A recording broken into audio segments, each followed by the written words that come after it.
It was 4:47 on a warm Georgia afternoon when Major Ava Reynolds drove her black Chevrolet Tahoe along a quiet highway surrounded by tall pine trees. Traffic was light, the sky was clear, and everything about the drive felt ordinary. Ava had spent most of her adult life learning how to remain calm when everyone else was losing control. As a black woman and a SWAT commander, she had learned that leadership wasn't about being the loudest person in the room. It was about knowing when to speak, when to listen, and when to stand firm. She was heading toward Atlanta for an assignment she couldn't discuss over an unsecured phone. A locked tactical case rested behind the second row of seats. It contained equipment connected to an active operation, and Ava had been instructed to keep it with her until she reached the designated location. Then she noticed the cruiser behind her. Ava checked her speed exactly the limit. The cruiser stayed close. A second police vehicle appeared in her mirror. Then a third. Ava's instincts sharpened. She had worked alongside police officers for years. She knew what a routine traffic stop looked like. Usually one cruiser pulled behind a vehicle.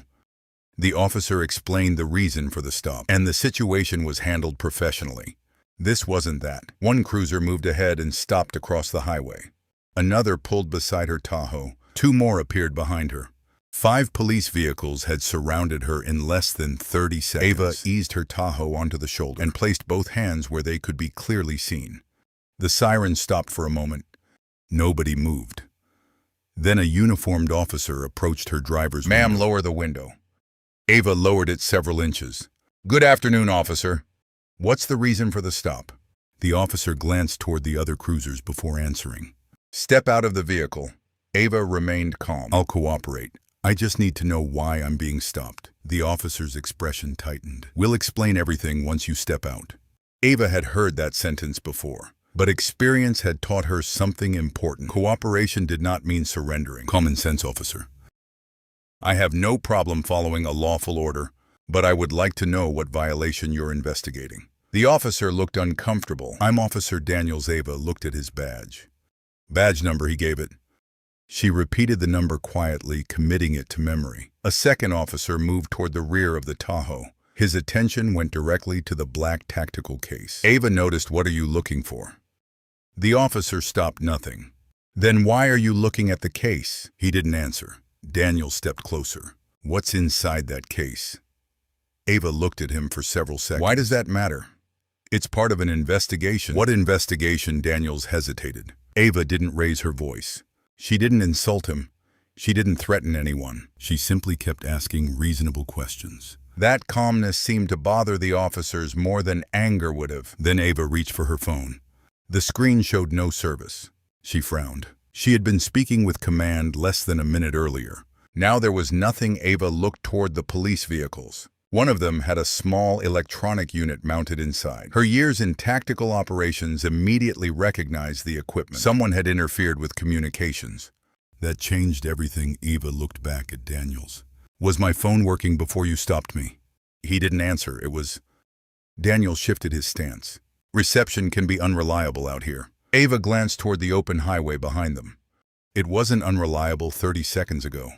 The officer near the rear of the Tahoe looked toward Daniels. Ava caught the exchange. She had seen that look many times during operations. The silent glance between people who knew more than they were saying. Then Daniels made the mistake that would change the entire "Major, we need encounter. you to cooperate." Ava went completely still. She had not given him her rank. Her driver's license identified her as Ava Reynolds. Her vehicle registration contained no military or SWAT title. She slowly looked at him. "How do you know I'm a major?" Daniels opened his mouth, but no answer came. Ava looked at each officer surrounding her Tahoe. She wasn't afraid of them. She was trying to understand them. Because most officers she had worked with believed in procedure, accountability, and protecting the public. She had built her own career alongside officers who had walked into dangerous situations because someone else needed help. She respected the badge precisely because she understood the responsibility attached to it. But responsibility also meant questioning in order when something didn't make sense. Officer Daniel stepped away from Ava's Tahoe and spoke quietly with the other deputies. From inside the vehicle, Ava watched their reflections in the side mirror. Their body language had changed. A few minutes earlier, they had approached with the confidence of officers conducting a controlled operation. Now they were whispering, checking radios, and looking back at her as though they were trying to figure out what they had walked into. Ava knew that feeling. She had seen it during SWAT operations, when a plan stopped matching reality. Good officers didn't panic when that happened. They slowed down, reassessed, and made sure every decision was justified. She lowered her window another inch. "Officer Daniels," he returned to the vehicle. "Yes, ma'am." "Who authorized this stop? I'm not at liberty to discuss that." Ava looked at him calmly. "Then tell me what violation you're investigating." Daniels paused. "We received information about your vehicle." "What information? That's part of an ongoing investigation." Ava nodded slowly. "Then you knew which vehicle you were looking for before you stopped me." Daniels didn't answer. She looked at the cruisers surrounding her. "You didn't pull me over because of something I did on this road. We're conducting an investigation." "That's not an answer." Her tone never became disrespectful. That was intentional. Ava had spent years teaching that professionalism mattered most. When emotions were high, a badge gave an officer authority. But it also placed a responsibility on that officer to use power carefully. She believed that deeply. She also knew that people sometimes forgot the second half. Daniels stepped closer. "Major, this can be easy." Ava's eyes narrowed. "There it is again, what you keep calling me, Major." Daniels stopped. Ava continued. "You knew my name before you approached this vehicle. You knew my rank before I gave you identification. And you knew about the equipment in my Tahoe before you asked me what was inside." The officer's face tightened. A younger deputy walked over and whispered something into Daniels' ear. Daniels looked toward the command SUV, then back at Ava. "Step out of the vehicle." "Am I under arrest?" "No." "Am I being detained?" "Yes." "Under what specific authority?" Daniels hesitated. Ava waited. She didn't need to intimidate him. She understood, something many people learned only after years of experience. Sometimes silence puts more pressure on a person than an argument ever. Finally, Daniels said, "We have reason to believe your vehicle may contain property connected to an investigation." Ava glanced toward the black tactical case. "What property? We can't discuss that." "Then how did you connect my vehicle to it?" Daniels had no immediate answer. One of the deputies looked uncomfortable. Ava noticed. "Officer," she said, "I respect what that uniform represents. I have worked beside law enforcement officers. Most of my career I've watched good officers put themselves between innocent people in danger. I've watched them stay after their shifts ended because someone needed help." She paused. "That's why I'm asking you to do this correctly." Daniels looked at her differently. For a moment, the confrontation felt less like an argument and more like a lesson. Ava wasn't trying to embarrass him. She was reminding him that authority was strongest when it was accountable. Then the deputy beside the rear of the Tahoe spoke. "Sir, we should probably check the vehicle." Ava immediately turned her attention toward him. With what authority? The deputy went silent. Daniels looked frustrated. Major Reynolds were trying to resolve this. "Then resolve it." Honestly, Ava finally opened the driver's door. Several officers instinctively moved their hands toward their equipment. She stopped. "I'm stepping out because I want this handled professionally. Nobody needs to escalate this." She stepped onto the pavement with her hands visible. The officers looked at her tactical identification. Daniels noticed the insignia. His expression changed. "You're with Atlanta Regional SWAT." Ava nodded command. The younger deputy stared at her. Daniels looked toward the black case again. "Then what's in that case?" Ava held his gaze. "Something your department was never supposed to know about." A radio suddenly crackled from the command SUV. Ava turned toward the sound. Daniels did too. A voice came through the speaker. "Hurried and distorted, Unit 3. Confirm the target is still at the location." Ava's expression hardened. Daniels slowly looked at her.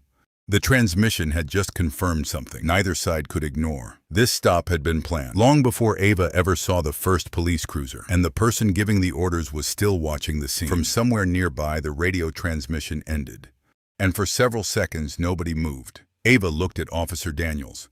Daniels looked toward the command SUV. The younger deputy lowered his radio. Everyone suddenly understood that the traffic stop had become something much bigger than a roadside investigation. Then Ava heard it, a deep, rhythmic sound coming from beyond the trees. Thump, thump, thump. The officers looked toward the sky. A helicopter appeared above the pine trees. Then another. Daniel stepped backward. "Who called aviation?" Nobody answered. Ava remained completely still. The first helicopter circled above the highway, while a second aircraft approached from the east. Then a third appeared behind it. Within moments, the quiet Georgia highway was filled with the sound of rotor blades. The officers who had surrounded Ava only minutes earlier were now looking at one another. Ava reached inside her jacket and removed a secure communications device. Daniel stared at it, but your phone had no signal.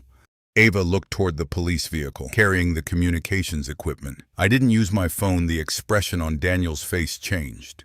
You called them before we stopped you? No, Ava said. I called them when I realized I was being followed. That answer silenced everyone. Ava had not been waiting helplessly for someone to rescue her. She had been observing, thinking, and making decisions under pressure.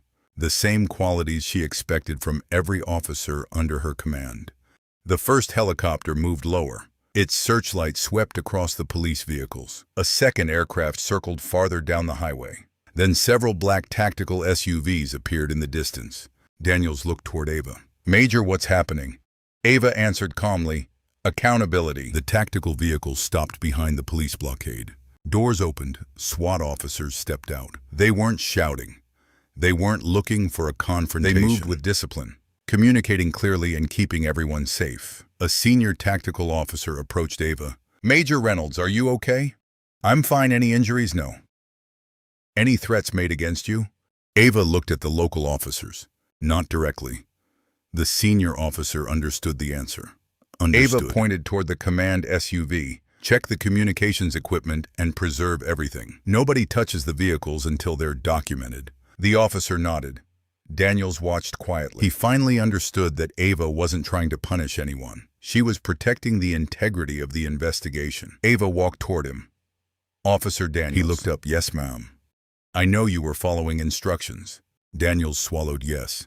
But following instructions doesn't remove responsibility. He lowered his eyes. Ava continued gently. Every officer eventually faces a moment when someone above them gives an order that doesn't feel right. That's when character matters. Daniels looked at her. What should I have done? You should have asked questions before carrying out an order. You couldn't explain. The words weren't cruel. They were honest. Ava knew that law enforcement depended on good officers, willing to make difficult decisions. She also knew that public trust could disappear quickly when officers stopped explaining their actions and started believing that the badge itself was enough. The senior SWAT officer returned with a tablet. Major, we found something. Ava turned what? Encrypted communications between the command vehicle and an outside number. Do we know who it belongs to? Not yet. Ava looked at Daniels. Who gave you the vehicle description? Daniels remained silent. The senior officer stepped closer. Major, there's more. Ava waited. The messages specifically mentioned your name.